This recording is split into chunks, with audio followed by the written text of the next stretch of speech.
আসসালামু আলাইকুম রহমতুল্লাহ। কেমন আছেন সবাই? আশা করি সবাই ভালো আছেন। সৌদি আরবের মক্কার পরিস্থিতি খুবই খারাপ, তাই ব্যাগটা গুছিয়ে রাখতেছি। এই যে দেখতে পাচ্ছেন কার্টন টাটন সবগুলো গুছিয়ে নিচ্ছি।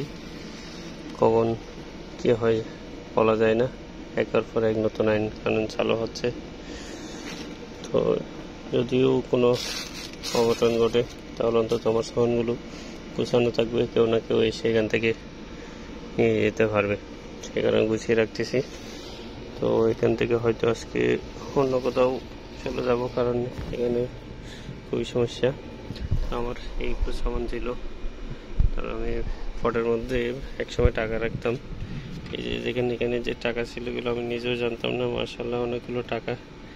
আসলে এই বিপদের দিনে এই টাকাটা আমার অনেক কাজে আসবে, কারণ আমার টাকা একেবারে শূন্যের কোটায় বললেই চলে, মানুষ থেকে ধার করে নিয়ে চলা এমন অবস্থা। এই টাকাটা আমার অনেক কাজে আসবে এক সময়। এগুলো 5 টাকা 10 টাকা করে রাখতাম, তো এগুলো আসলে ভুলই থেকে গেছিলো, থাকলে তো এত দিনে খরচ করে ফেলতাম। আসলে এভাবে কিছু কিছু টাকা ফেলে রাখলে অনেক সময় বিপদের সময় কাজে আসে। আজকে আমি আসল প্রমাণটা পেলাম।